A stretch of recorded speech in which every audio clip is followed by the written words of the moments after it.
Hey guys, I'm Yuri Tsudenov, and in this episode, I'm going to share how I read the surf forecast with a breakdown for Rockaway Beach, New York, and how I plan my week to pick the right conditions. Rockaway is a beach break that receives mostly wind swells and occasionally long period ground swells during hurricane season. That runs usually from June till November.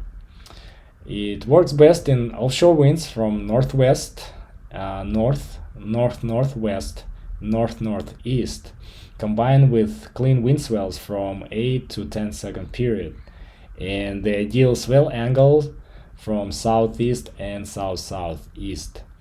The beach break favors left-handers with occasional rights, and it's best around rising mid-tide. It gets really crowded when the surf is up, but you can always find the dreamers out there. Since I plan my life around the surf, basically being able to predict what waves will be like tomorrow or next weekend saves me a lot of time and effort. I use multiple sources to get the idea of what to expect, and I usually start with the surfline. I have a premium membership, and it provides a highly simplified 16 days forecast based on the computer models. But realistically, the data constantly changes and it gets more accurate within 12 hours before the swell arrives.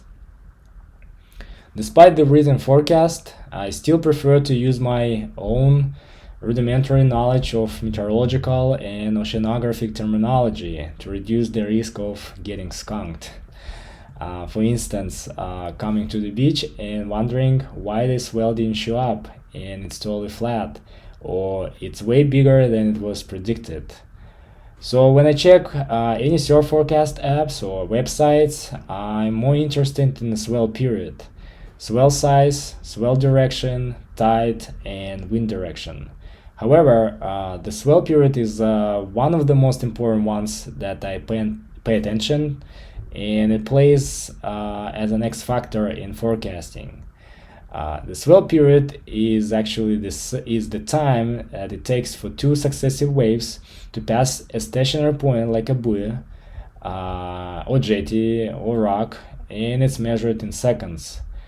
The swell period is really important for forecasting because it determines not only how quickly a swell might travel from the storm to where we are, but it also gives an idea how big the waves might be once they arrive here.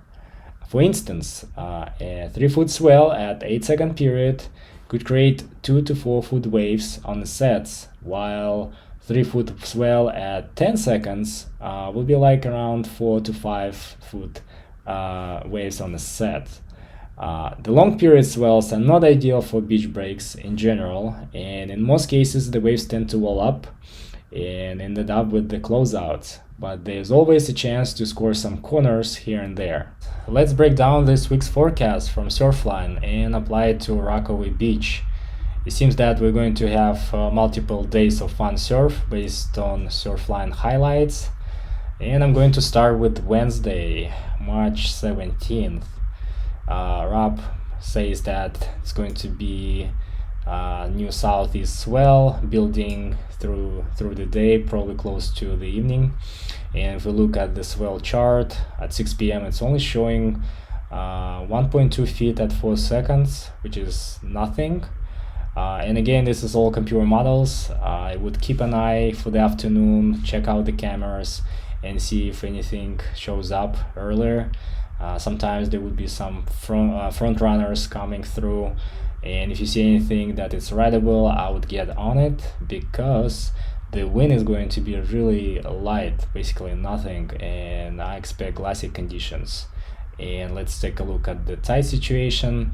Low tide is 4:47 a.m., 0.2 feet.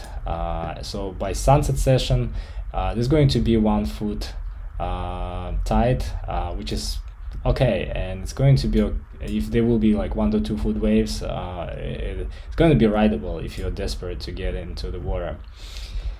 At this point, I'm going to Thursday.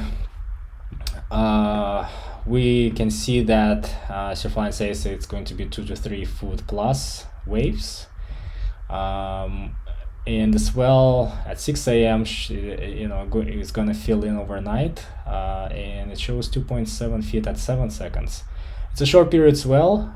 There will be a lot of waves coming through.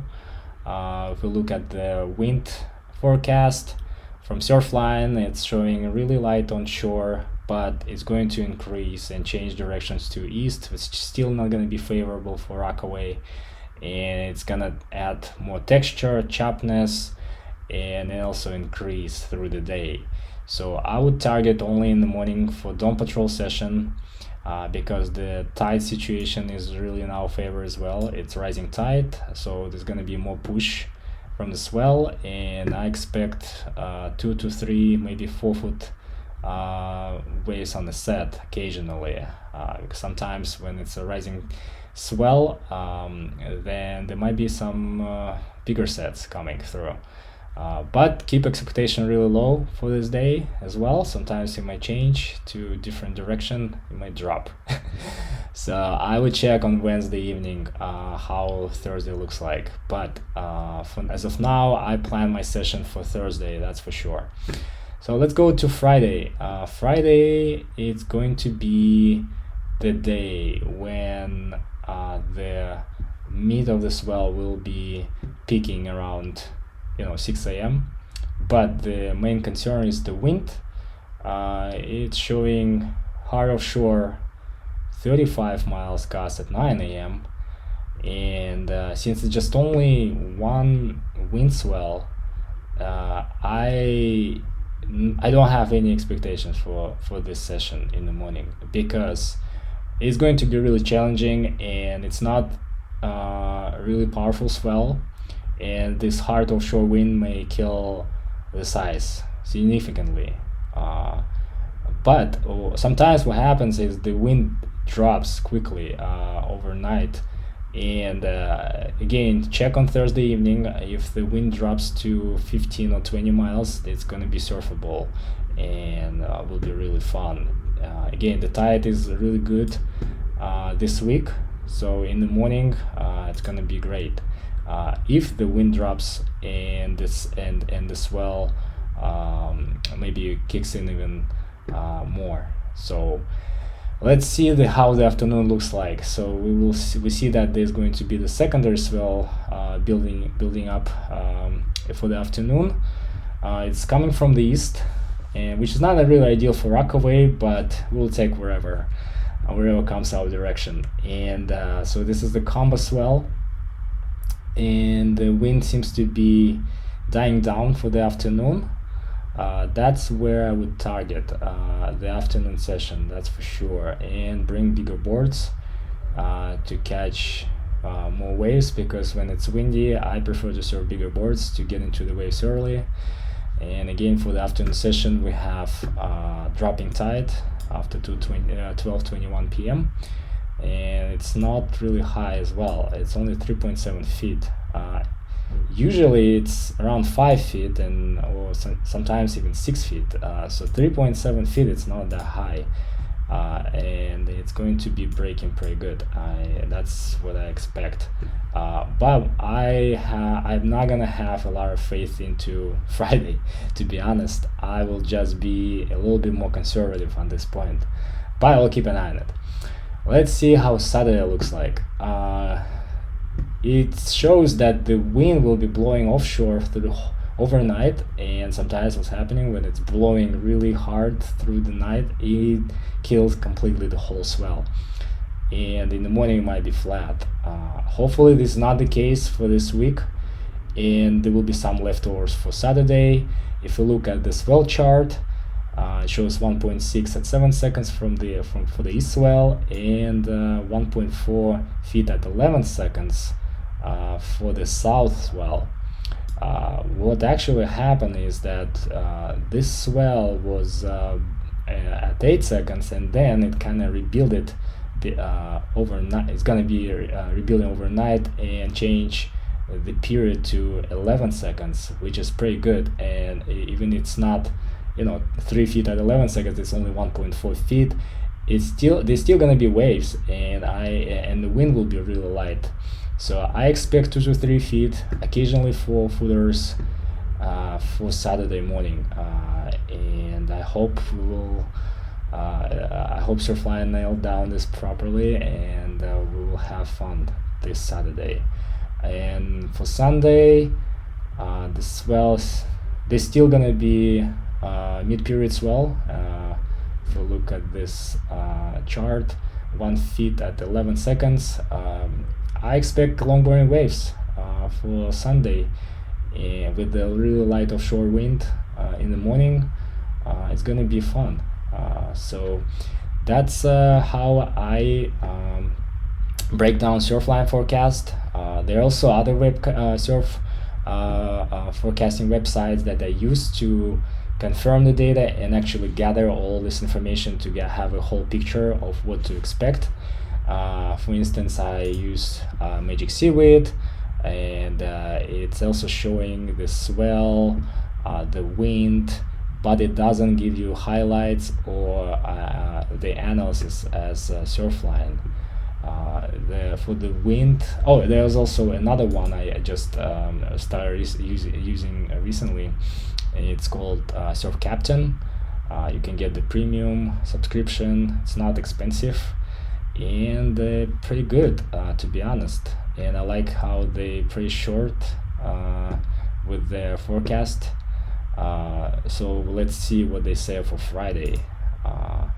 So they're still showing that it's going to be windy and choppy, strong sideshore current in the morning with north-northeast wind 30-35 miles, and it looks like it's going to drop to 20-25 miles. So it's pretty much the same what Surfline says, 20-25 miles for the afternoon, but they're only showing just one swell for the afternoon session.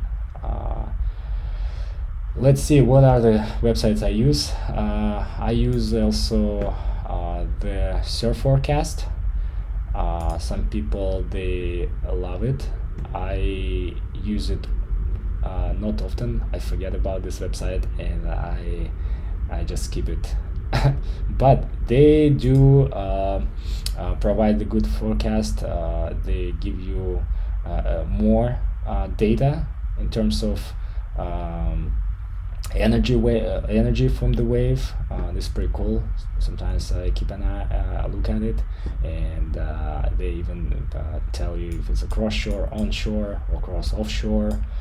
Could be really helpful too, to get more data for your analysis. So that's the surf forecast. Then there on separately I check the wind. For the wind, I use windy.com. You can also pay premium to get more data, and but I don't pay for the windy.com. So let's see. What I like about windy is just this. It just shows in real time how the wind is doing, and you can also move to next day or a week ahead. Let's see what Friday looks like on windy.com. And if we click here, showing 22 miles, and this is the whole forecast for this week. For Friday, they say around 2 p.m. 21 miles with 32-mile gust. So it's straight offshore. I think they're all pretty much the same at this point in terms of wind prediction. And another website I check is Windfinder. Let's see what Friday looks like on Windfinder. 22, 29, yep, still hard offshore, but they have higher numbers for the swell, and I never trust them. And for the wind for the swell predictions, it's always higher. So I only check them for the wind predictions. So at this point, that's about it. There are also many more websites that people use. The more you get, actually, the more complicated it gets. It's basically you start to overthink about it, and you can go really crazy with that. I try to keep it to minimum 2-3 websites for surf forecast and 2-3 websites for the wind forecast. Sometimes I use them in Google, weather Arwen, and if we go to Friday wind, and I feel like the Google, they most of the time get it right for the wind, and I check them as well. So that's about it for this week, for this episode. And if you like it, please subscribe, click on like button and notification bell. Hope you enjoy this episode, and feel free to add me on Instagram. Thanks again for watching, and until next time, goodbye.